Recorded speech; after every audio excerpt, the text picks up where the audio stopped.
So this morning we're going to talk about a topic which in recent years has become more prevalent among stretch glass collectors, particularly as more and more of us focus on late period stretch glass as well as early period stretch glass. I would say years ago when I joined the Stretch Glass Society that differentiating between late period stretch glass and early period stretch glass was really not much of an issue for most people, because most of the people that belonged to the Stretch Glass Society, as soon as you mentioned anything that was made after 1935, they were like, I don't collect that. I'm not interested in that. I don't want to see it. And the exception, of course, was the club souvenirs. And everybody knew what the club souvenirs were because they were labeled on the bottom, and so it was very easy to tell that they were late period and not early period. And besides that, we never made a club souvenir in the exact shape and color that it was made in the early period. So there was never any problem. However, as time went on, starting, as you know, starting in 1980, Fenton put stretch glass back in their line, and they produced a great variety of stretch glass over the next 30 years. Lots and lots of stretch glass. Thankfully, most of it not in the same shapes and not in the same colors as they had produced between 1916 and 1933, 34, 35, whenever they stopped producing it back then. So there isn't a lot of confusion to be created, but there is still some confusion. When I volunteered to do this seminar, I thought, well, we're going to do the whole seminar just comparing new and old, or more correctly stated, early period and late period stretch glass.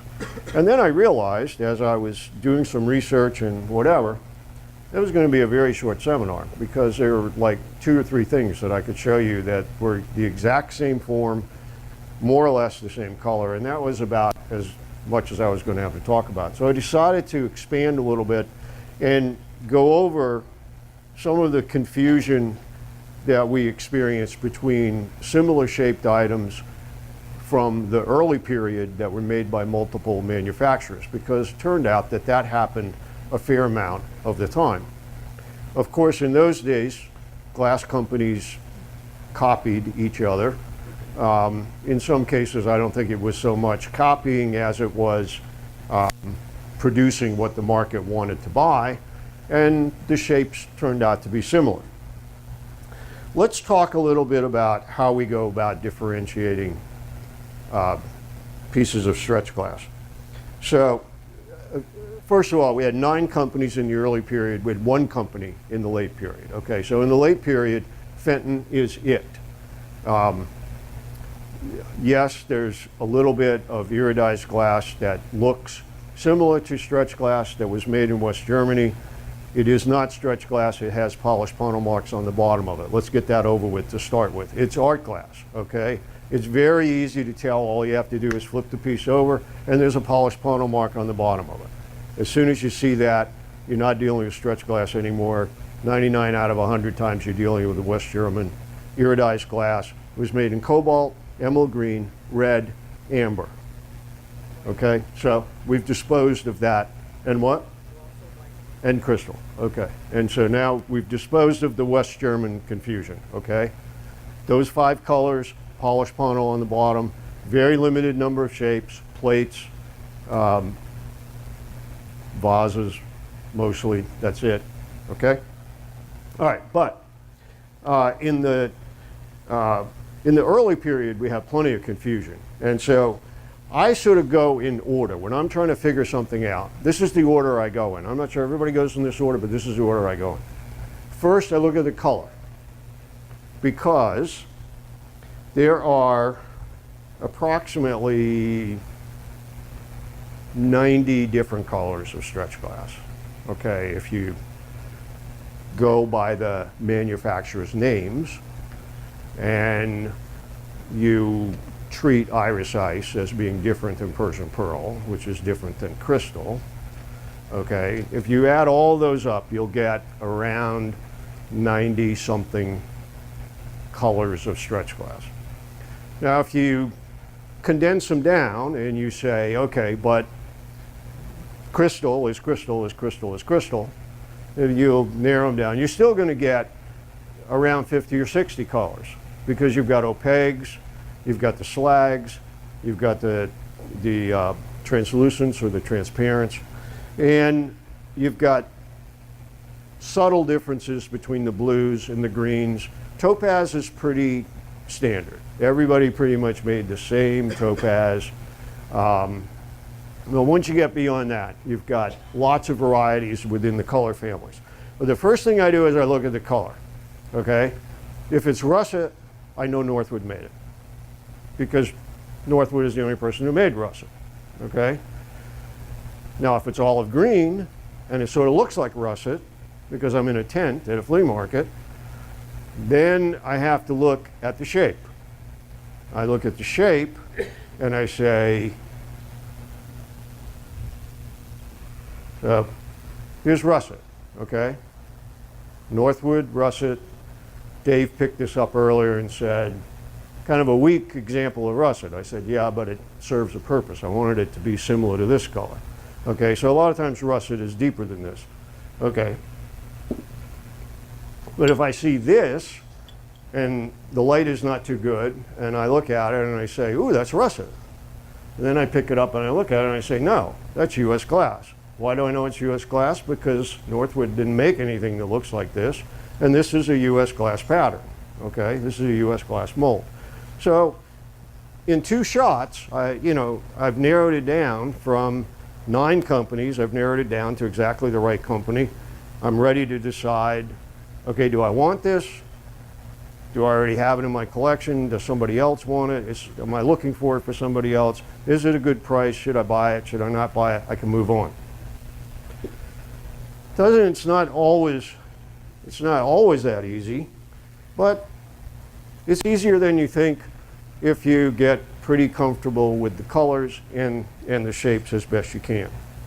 Okay, if I can't figure it out from the color and the shape, now I've got to get into the Shetler method. Okay, now I've got to start measuring the base.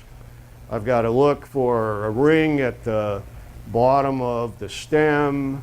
I've got to look at the base and see, whether it has a deep, whether it's hollowed out deeply or whether it's more or less flat. All those sort of intricate details. And obviously those are things that you can't necessarily do under a tent at 6 o'clock in the morning at Brimfield, okay? You can try, but you're not going to take a lot of time because you got 4,999 other dealers worth of stuff that you want to look at before 8 o'clock in the morning. So you're not going to get out your ruler and start checking. Okay, so in those cases, you're going to guess. And that's what we do, we guess. And when we get home, we might have what we think we bought, and we might have something else. Hopefully, not too far off. All right, so this morning we're gonna actually look at some of these confusing items and some of these confusing colors, and we're going to see what we can figure out. All right. I don't know if anybody has really ever tallied this up, but I think it's safe to say that at least one of the most, if not the most prevalent color of stretch glass is Celeste Blue, or Celeste Blue-like colors. Now, Celeste Blue is, a name that Fenton created. I don't know if they actually had a trademark on it, or they actually had a copyright on it, or whatever they would have had on it. But when we make a list of colors, Celeste Blue is always capitalized because it's a proper title that Fenton came up with. So you can't say Northwood Celeste Blue. I mean, you can say it, but you'll be wrong, okay? People say it all the time. You can say Northwood Blue that looks like Celeste, or Northwood Celeste-like blue, but Northwood never made Celeste Blue. They made a blue that looked like Celeste Blue. All right. The other confusing thing about Celeste Blue is that Celeste Blue was made both in the early period and it was made in the late period. And as far as I can tell, they must have used pretty much the same formula, the same coloring agents, because it looks, if not identical, very, very, very, very, very close to identical. Example. This is a piece of late period Celeste Blue. Okay, this is a sample item that was made by Fenton. It is clearly marked, especially if nobody takes this paper tag off. It says hot metal sample Fenton. Okay, so we know who made this. Here is a early period Fenton Celeste Blue candlestick. And we will talk about how we tell this candlestick from other similar candlesticks in a minute, but let's finish the Celeste Blue story. This is also Fenton Celeste Blue, correct? Okay. I keep looking at Dave. As long as he smiles, I'm good. When he frowns, I'm wrong. This might be Northwood. Okay. Let me correct this. This is Northwood. Okay? This is Northwood's Celeste-like blue. This is, of course, Fenton. How do we know this? Because Fenton made melon red. Okay? This is Fenton late period. The base is very good Celeste Blue. Dave and I were looking at this earlier. The iridescence on this is kind of crappy, to put it bluntly, since George is not here. Yeah, dirty. It looks kind of dirty. So they had something in the iridescence, okay? This is Central's blue, okay? Looks pretty much like the Celeste Blue like colors. So when you get to this, you look at this, the color doesn't help you at all, okay? And so here you have to get, and the shape doesn't help you at all, because in a minute I'm going to show you a whole bunch of other people made these things. And now you got to get out Cheller's book, and you got to look in the back and see how far up this goes, whether there's an extra ring here, how deep is the candle holder, you know, the socket here, whatever. We'll come back to that in a minute. So that's sort of, you know, the story of Celeste Blue. Let's do something else. Let's talk about luncheon plates. Okay, who made this plate?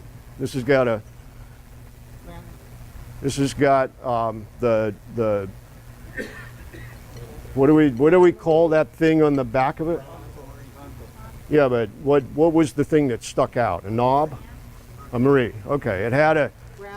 This had a Marie type knob on the back of it so they could carry it around because there's no way to grip it, okay? And when they got all done with it, they ground it off. A lot of people say this is a polished pommel mark, but it has nothing to do with the polished pommel mark because it wasn't blown. Okay, would you help me for a minute? Just hold one of those up. Hold that one up. Okay. We're not hearing you. What happened?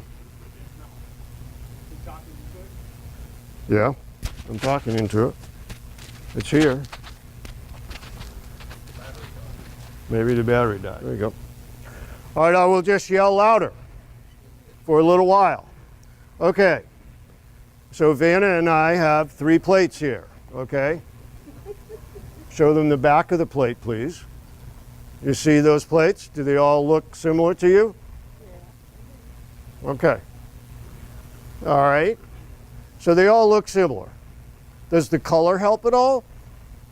Yeah, because some people didn't make cobalt. Okay, some companies didn't make cobalt, so that narrows it down a little bit, but more than one company made cobalt, okay?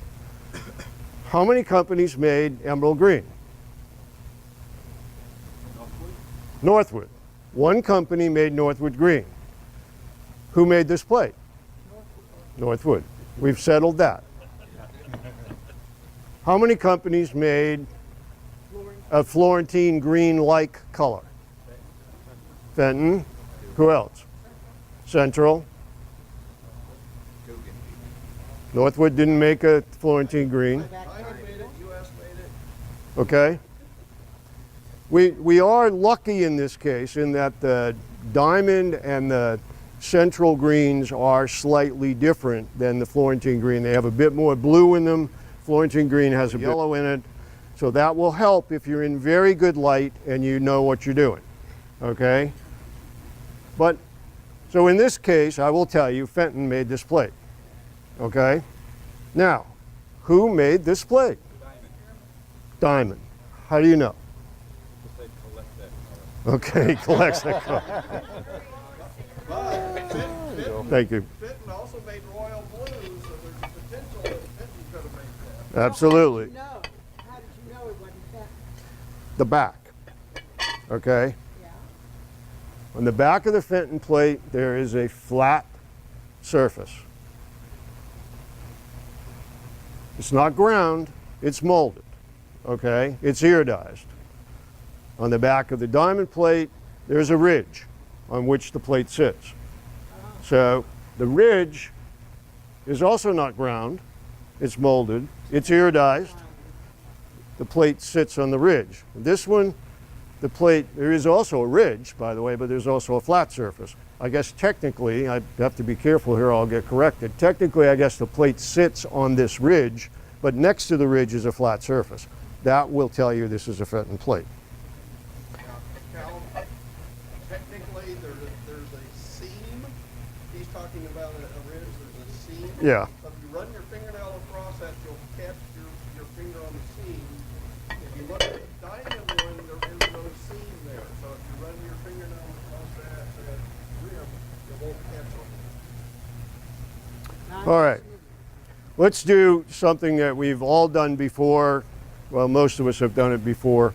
I will expect you to get very high marks on this part of the quiz, okay? I just told you who made this, so who made this? Fenton, okay. Very early. I might need you again. Who made this? That's a little like aquamarine. Who made this? Okay, you hold that. Okay, what's down here?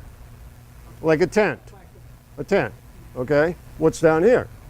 There's a tent. Okay, are these the same candlestick? Are they made by the same company? What do you think?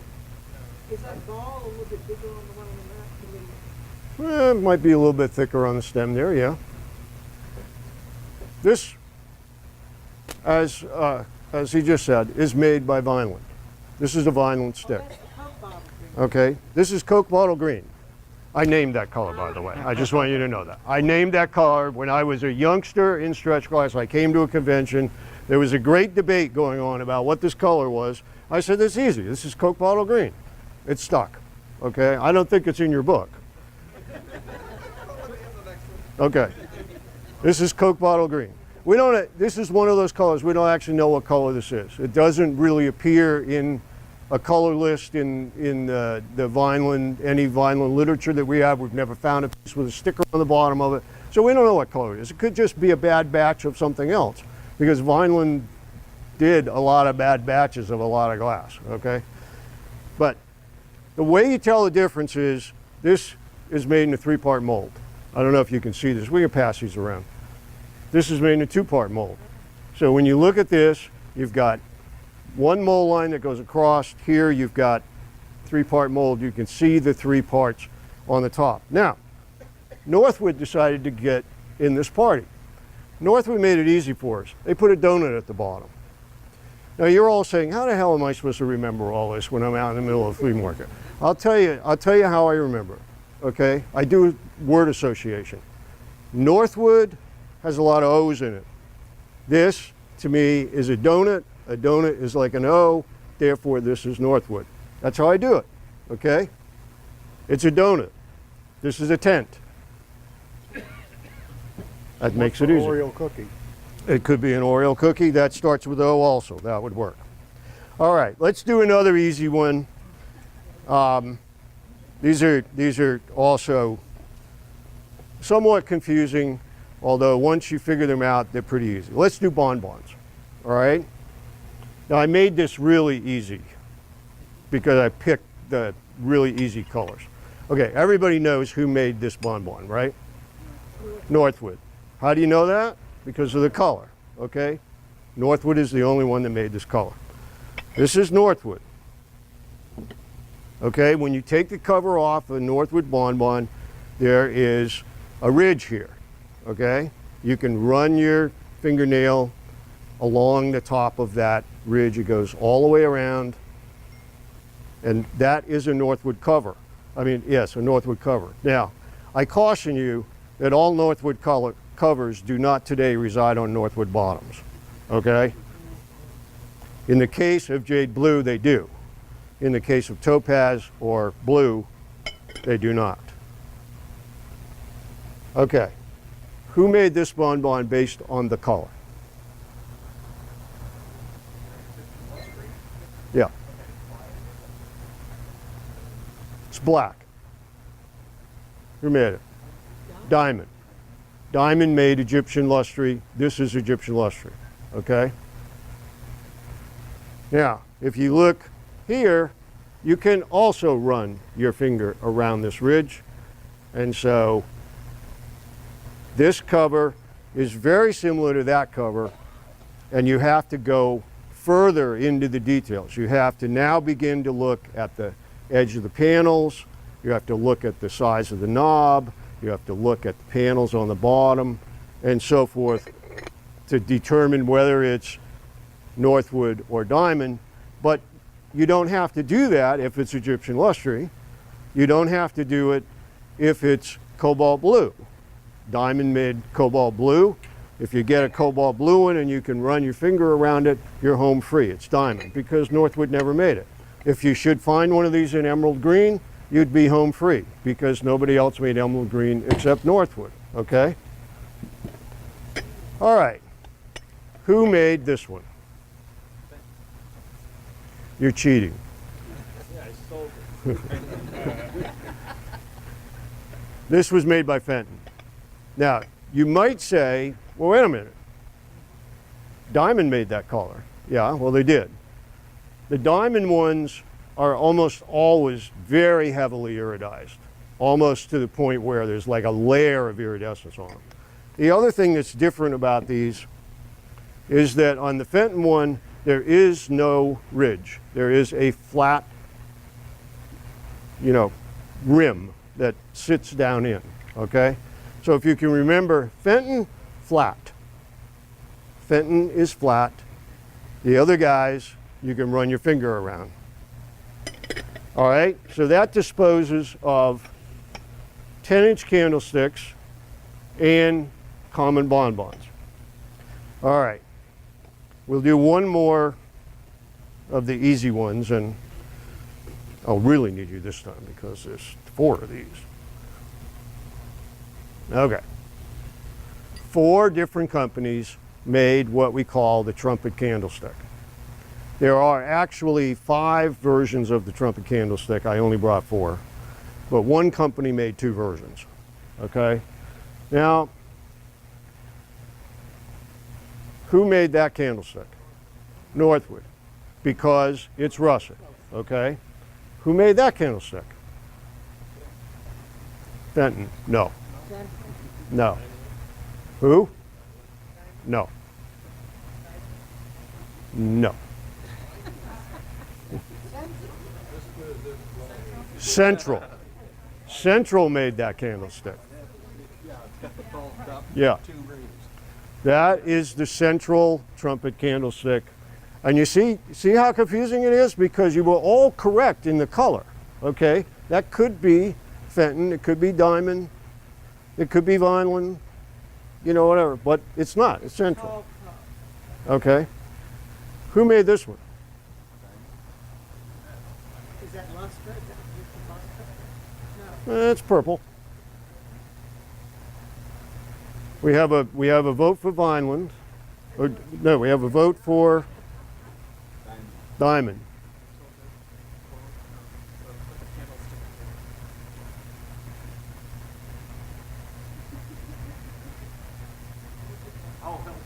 Okay. Vineland. 1, 2, 3 rings under there. Vineland. 2 rings. 2 rings. Vineland made this. This is Vineland's heavy version of the trumpet stick. They also made a less heavy one. I wouldn't call it a light one, but a less thick one. This is clunky and thick. You know, when you think of clunky, you think of Vineland, okay? At least I do, okay? This is Vineland. Who made this? Who made this? It's a tall cup. Fenton is wrong. It's a tall cup. Who made this? Tall cup. It's a tall cup.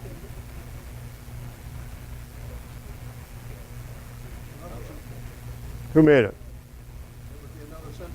Yeah, Because of the tall cup. this is another central. Okay. All I can say is I'm not really the hard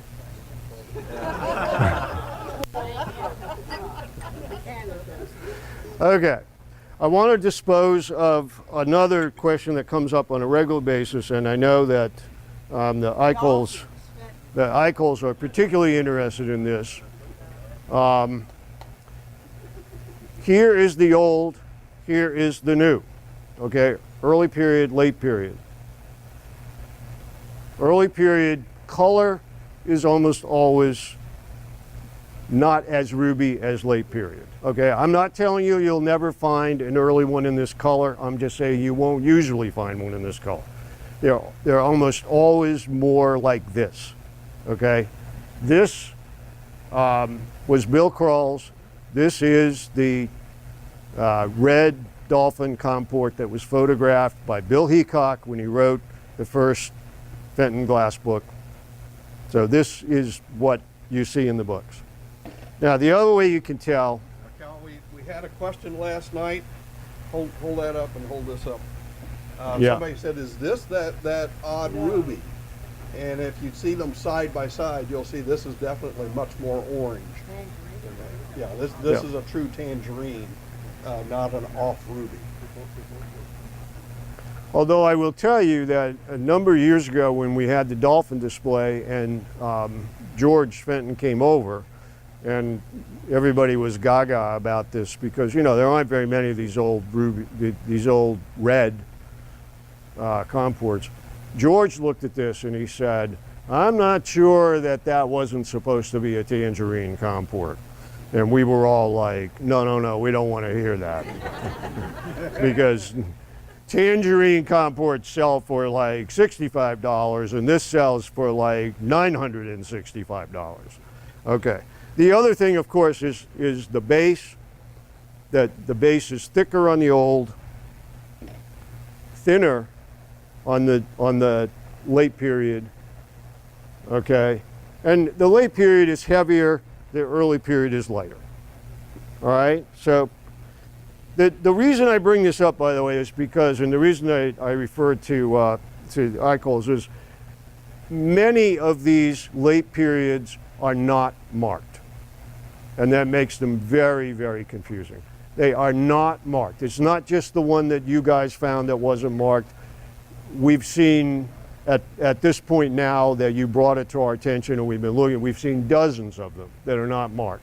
So they apparently let a bunch of them get out without marking them, okay? And they do create a lot of confusion in the marketplace. Okay. 2 ribbed back plates. Okay, I made this one easy for you. Who made this? Northwood. Who made this? Fenton. Okay. Relatively the same. I don't know, there is some minute difference between them, right? Where the seam runs, if you turn them over and look at the seams, one seam goes to the right of the ray and the other one, the seam goes to the left of the ray. Right. And which one is it? Okay, here's another one of my word association tricks. Northwood has an R in it. If it runs on the right, it's a Northwood. If it runs on the left, it's Fenton. Okay? Left has an E in it, Fenton has an E in it. Okay? So on the right is Northwood, on the left is Fenton. This is very easy because we got 2 different colors. But when you get these in Celeste Blue and you get them in Topaz, you got to figure out where the seam is. Okay. Let's talk about crystal. since we talked a little bit about that last night, let's talk about crystal. So a lot of people made crystal.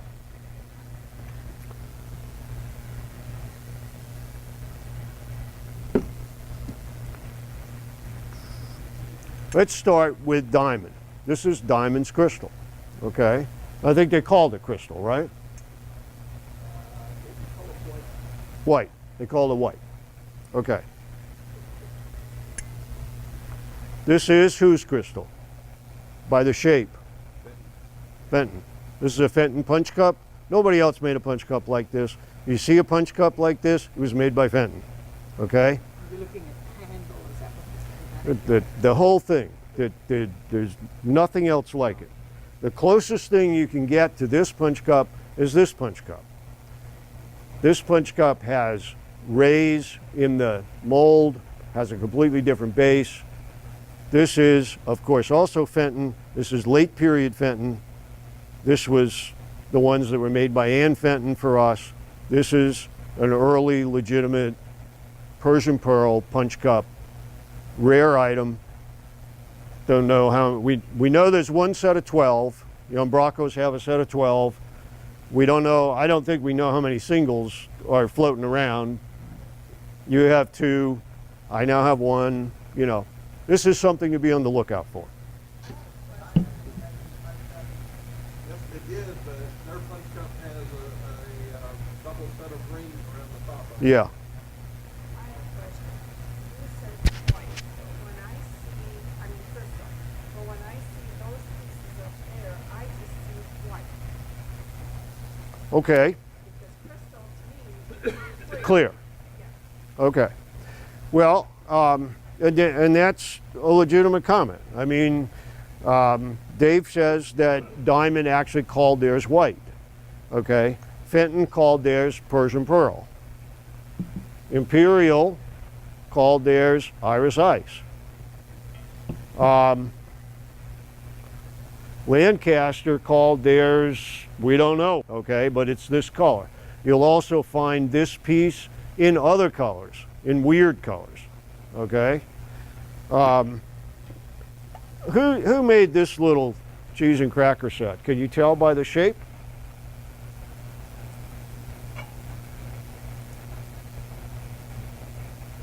Lancaster, okay? These Lancaster cheese plates, I mean cracker plates, they don't hold very many crackers, but they're sort of all over the place. We find them, you know, sort of randomly. They almost never have the cheese server in the middle, but if you get a cheese server, and the cheese servers, by the way, are also sort of all around, and you find them randomly, but you don't find them with the cracker plates, okay? But when you get them, if you put them together, they fit perfectly. There is actually an indent in there, and that will stay there. It will not come out. I mean, it will come out if you throw it at somebody, but it won't come out ordinarily. So that's Lancaster. Now, if this had painted blue flowers on it, you'd be all set, right? Because then you'd know it's Lancaster. But without the painted blue flowers, that could be Imperial, could be Fenton, could be whatever, but it's not. It's Lancaster. The Lancaster plate is smaller. Okay? U.S. glass. U.S. glass made crystal. This one is easy because you can tell by the pattern in it. You can tell by the mold. It's U.S. glass. And finally, Northwood. Northwood made crystal. Okay? Now this has a little bit of a weird tint to it, but it's definitely a Northwood piece. You can tell this is made from the same mold that the base of the guest set is made from. This just happens to have a fancier top on it. All right, so that's crystal. I can help you understand who made it, and I can help you understand it from the shapes. I cannot give you any hints as to how you're going to figure this out on your own because it's pretty much the same color. And like Maxine says, some people are going to call it white. The Carnival people definitely are going to call it white. We're going to call it, hopefully by the correct name in terms of the stretch period, which is the, you know, Persian pearl, iris ice, that kind of stuff. Okay, let's talk about some sort of lookalikes. Okay, Here's two twin dolphin candlesticks, candle holders. Huh. Okay. These are both made by Fenton.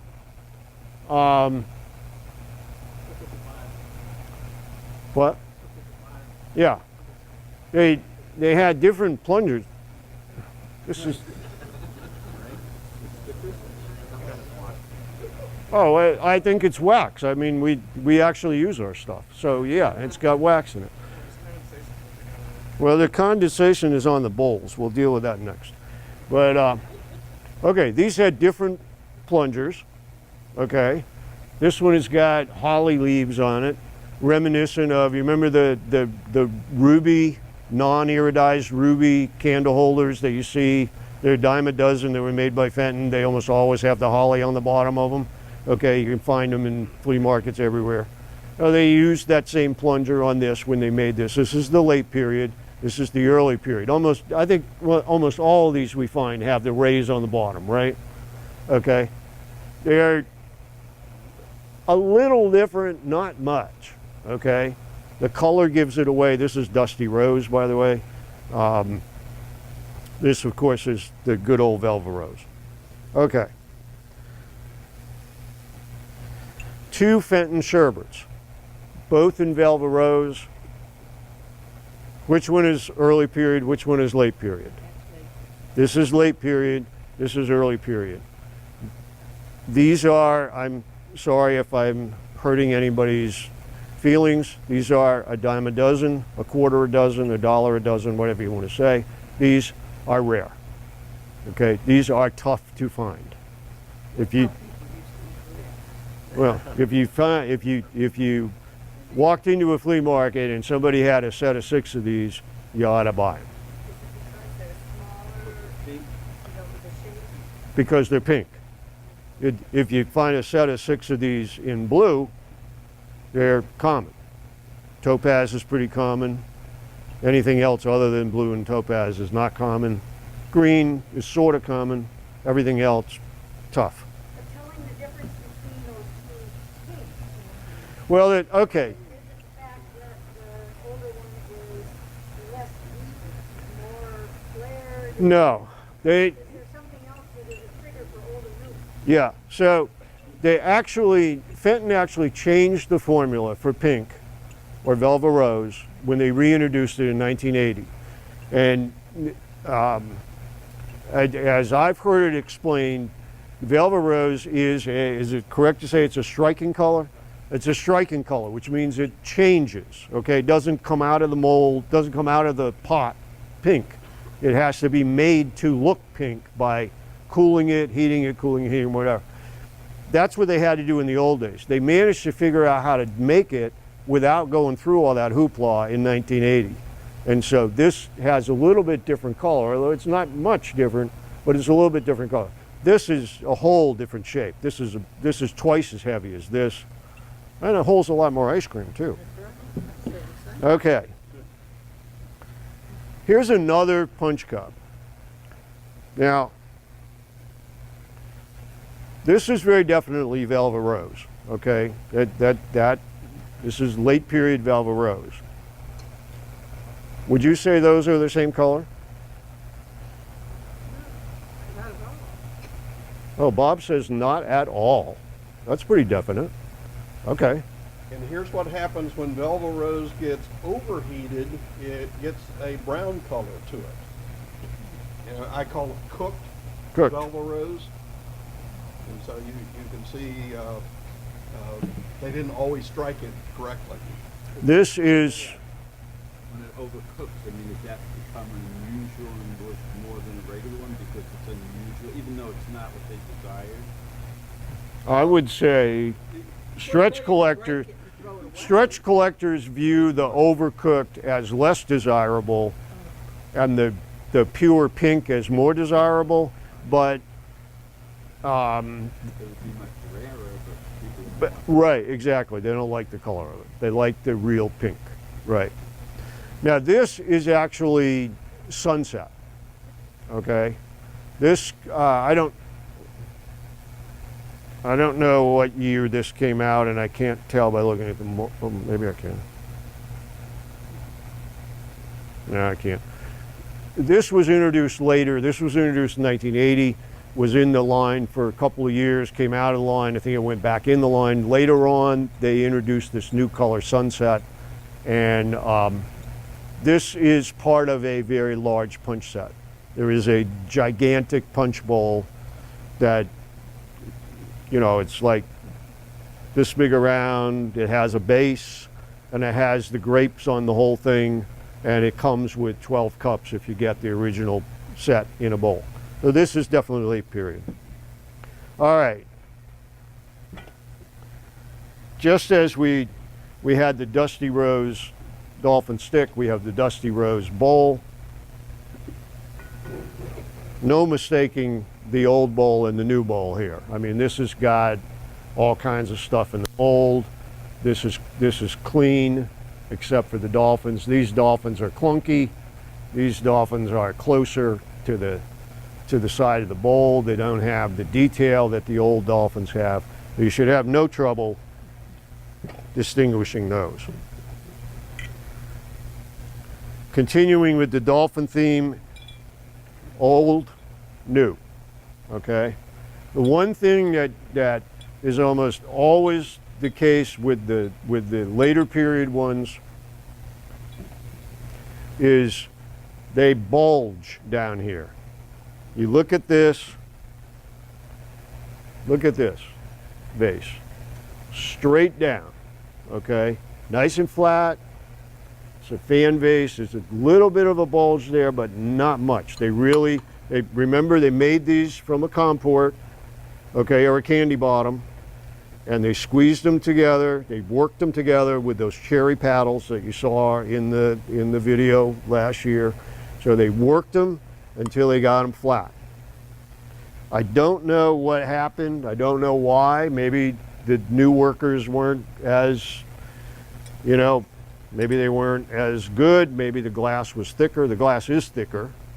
So maybe it wasn't possible to get it as flat, but these almost always bulge down here. Like, again, thinner bottom, thicker bottom, seam around the bottom, no seam around the bottom. And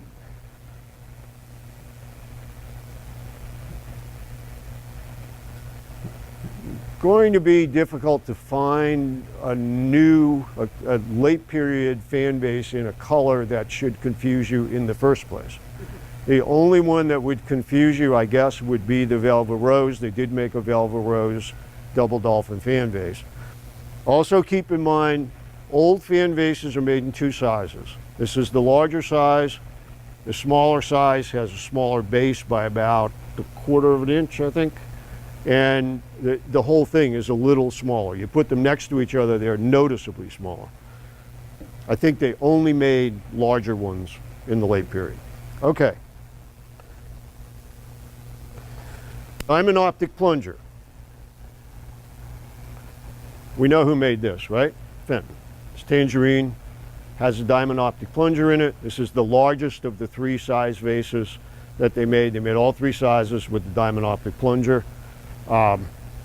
They evidently kept the diamond optic plunger around. Here is a late period diamond optic plunger, same diamond optic plunger. This vase, significantly heavier than this vase.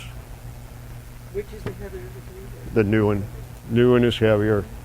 I don't know, have we ever seen one of these crimped like this? No. So, Any of the diamond optic old ones are really tough to get. yeah, and To me, the one thing that's real different is when you hold those up many face to face, the thickness is in the amount of glass at the bottom of that. yeah, You'll see the new one has a much thicker layer of glass. yeah. So you can come up and look at these afterwards. Here again, later period, early period. Early period tangerine. They didn't make tangerine in the late period. This is emerald green from the late period. I think this was actually a NFGS souvenir piece that Fenton made for them. Similar, but very different. More space at the bottom here under the ball. This ball sits right flat on the base. Thinner stem. This has rays in it. This is optic rays. This one has optic rays, but it's not as visible. Again, heavy, light. So, you know, when you're out there, the weight of the glass should give you a pretty good clue. All right, we're going to jump back to color for a minute. And we're going to talk about some common colors, and then we're going to wrap it up. So, who made this? Who? Fenton. Fenton. This is Fenton's Aquamarine Sheffield. Okay, you'll find this vase in at least 3 different finishes, shapes, maybe more than that. It's a beautiful vase. Okay, who made this?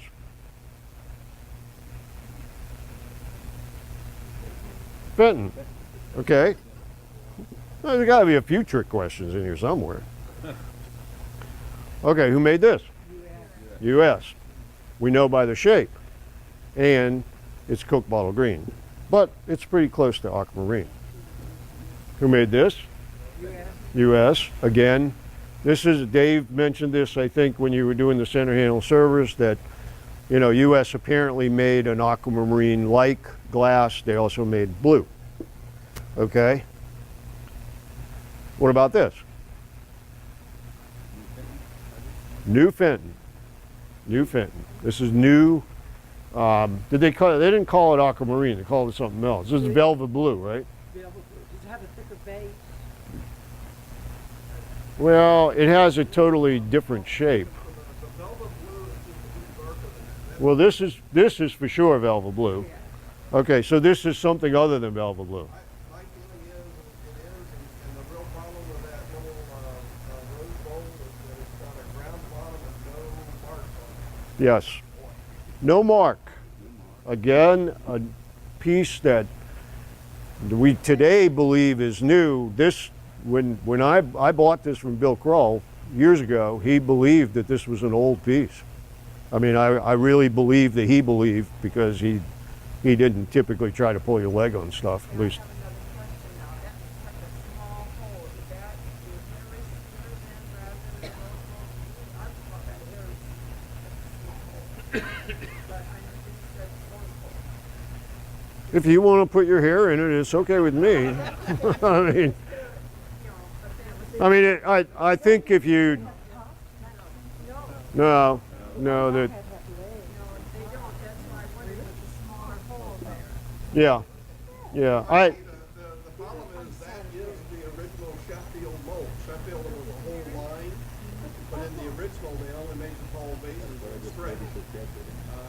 But they did make a whole line of Sheffield, and that was made from an original Sheffield mold. yeah, so. Okay. One thing to tell about that color is they made, very end of the French period, they made a mermaid blue, which is very, some people call it Sheffield blue. It's a very gray blue, and it's exactly like that color. Really? It was mermaid blue. A lot of When? It was very, right around the beginning of the transparent period where they make a lot of Sheffield dinnerware, and at the end of the French period, there's an overlap there. So Huh. I wouldn't give up on it, you know. All right, maybe Carl knew what he was talking about. He usually did. I mean, he usually did, but you know, then we look at this, and I've had several people say, no, it's got to be new, but maybe that's why it doesn't have marks on it. Old bonbons that are I'd love it to be old. color that aren't new. Yeah, And they're from, they're not marked either, so. thank you. Okay, we had several companies that made cobalt. We've already looked at a couple of them. Remember, this is Diamond. This is Fenton.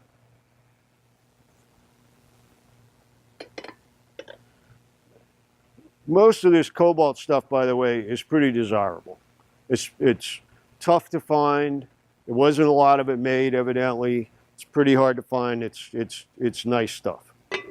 And it's generally, well, sometimes it's expensive and sometimes it's not. Sometimes it just gets thrown in with the other cobalt blue, which, you know, there's been a lot of recent period cobalt blue, which has driven the price down on cobalt blue to some extent. So sometimes you can pick it up for not too much. Okay. Well, we know who made this, right? U.S. U.S. made this for sure. Okay. We know who made this from the shape? Diamond. Diamond made this. Okay.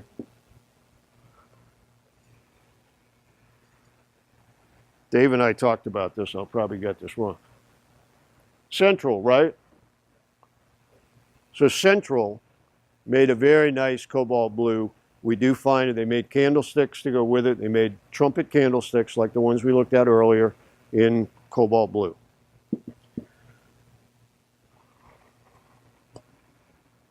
Jeanette. Jeanette made cobalt. We think of Jeanette as a marigold Carnival glass maker, but Jeanette did periodically make some other colors. They didn't make a lot of it. You won't find this piece very often, but this is Jeanette. The telltale sign is this 3-ring base attached to it. You see that on Jeanette. You don't see this base on marigold Jeanette very often, but you do see it on the other colors. They also made a green and some other stuff in this. And then Vineland got in the business of making cobalt. This is kind of light cobalt, we call it, okay? So Vineland made it. That's not a good example of what I want to say, so I'll use a different piece. Ah, here we go. Here's another pocket guide. If you're trying to figure out if something is made by Vineland, look at the bottom. Look at the bottom of the bowl right here, okay? If there's a whole bunch of hash marks in the glass, good chance it was made by Vineland. They evidently were very rough on their molds. And you heard George say yesterday, if the glass gets too hot in the mold, it will stick to the mold. Evidently, they had that problem at Vineland. They must have overheated their glass once it got in the mold, and they must have let it sit in the mold too long, and it would stick to the mold. When it sticks to the mold, then you got to chip it out. When you chip it out, if you're not careful, not only do you chip the glass out, you chip the mold out. And you will find on many, many, many pieces of Vineland, particularly the bowls, you will find hash marks in the bottom. And that's a dead giveaway. I don't think we see that on any other company. We see it all the time on Vineland. Okay, so U.S., Diamond, Fenton, Central, Jeanette, Vineland. That's a lot of people making cobalt, considering that most of us have a very limited number of cobalt pieces in our collection because we can't find them anywhere, okay? All right. One last color. Well, two last colors. Amber. We don't think of amber as really a prevalent color of stretch glass. Again, I think today we know about more amber than we did 25 years ago, but certainly when I first started collecting stretch glass, amber was one of those pretty rare colors. This is Fenton's Amber, okay? A little bit lighter. I mean, you're not going to be able to tell the difference between this and this in a flea market table unless you know what you're doing, okay? Unless you got some other help. But it is a little bit lighter, whatever. But it's a very nice amber. Fenton Amber is tough to find. Now, Lane Fenton told the Carnival glass people that Fenton never made amber on purpose. It was always an accident or mistake. Tim says it was always a mistake at Fenton. Well, that may be. Maybe that's why we don't find very much of it. This is Fenton's late period amber. And this they made on purpose. Okay, this is in the catalogs or whatever. This might have even been a QVC piece. Okay. Now, U.S. made a bunch of amber. You can tell it, of course, by the mold. It's pretty much always the same color. Sometimes it will vary a little bit, but you'll find it. This is also U.S. This is, you'll have to come up and look at these, but there's panels on the bottom here, and U.S. made this. Generally, these have very nice iridescence on them. What has the pink? What bowl has the pink? What? Pink, is that just the iridescence? This in the middle? Yeah, This one? pink. So this is Vineland. Oh, This is Vineland's. For years, we called this beer bottle brown. right. And I don't know what you call it in the book. I guess you call it amber in the book, Well, right? iridescence. There was a label that showed up old gold. Old gold. So this is old gold. Yeah, But but iridescence is pink. There's a lot of pink and purple. it's in the iridescence. Yeah.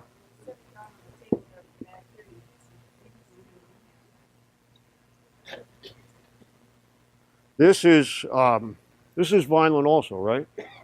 Yeah. This is Vineland. Another characteristic of Vineland that you will see from time to time is Vineland didn't evidently take a lot of time stirring their glass, mixing their glass. You can see this has got all kinds of swirls in it and whatever. They sort of got it mixed enough, and they put it in the mold. This is Vineland Pink, okay? This is Vineland Pink. This is as good as it gets at Vineland when you want pink glass. And you know, Dave and I were looking at this earlier, and he pointed out, look, you know, this has got swirls in it too. They didn't mix it very well. They also had a problem with their candlesticks sometimes being lopsided a little bit. Evidently, that wasn't a problem. They just sold them because they show up in the marketplace, whatever. Okay, who did we decide this was? U.S. Okay. So here's another piece of U.S. old gold or U.S. amber or whatever. The only way you'd be able to tell that would be by figuring out the foot, looking at the shape of it. That one is most of the pieces you've seen that look like that have the rays in them. Yeah, That one they use the non-rays plungers as the base. yeah. Here's a color confusion that's been created between the early period and the late period. This is, of course, imperial green ice, teal to many people. This is Fenton Steagall green from the late period. This is Fenton emerald green from the late period, as is that vase over there. But sometimes this has a little bit of a look like these, especially when they're not sitting next to each other. These two colors, I think, are relatively close to each other. I mean, yeah, I mean, they certainly work with each other, and you know, if it weren't for the fact that the shapes are different or whatever, you might mistake one for the other. I brought just one piece of, this is early period wisteria from Fenton. This is late period, and who knows what. They changed the name of purple in the late period at least 2 or 3 times. Sometimes it was aubergine, other times there was a lighter purple that was violet. What did they call the center-handled servers when they made them for us, the dolphin? Did they call them wisteria? Yeah, okay, they called them wisteria. So, anyways. All right. I hope this helps you to distinguish between like items, between like colors, helps you identify stuff. Because as we all know, sometimes the difference between who made it, whether it was made early period, late period, certainly affects the value. You know, the early period stuff is not always more valuable, but it helps you figure out if you got a rare piece or a not so rare piece, and it really does it really does pay to know what it is that you're buying when you're buying it, so that you don't buy something that you either don't want or something, you know, at the wrong price. Any questions? All right, thank you very much. We'll have, thank you.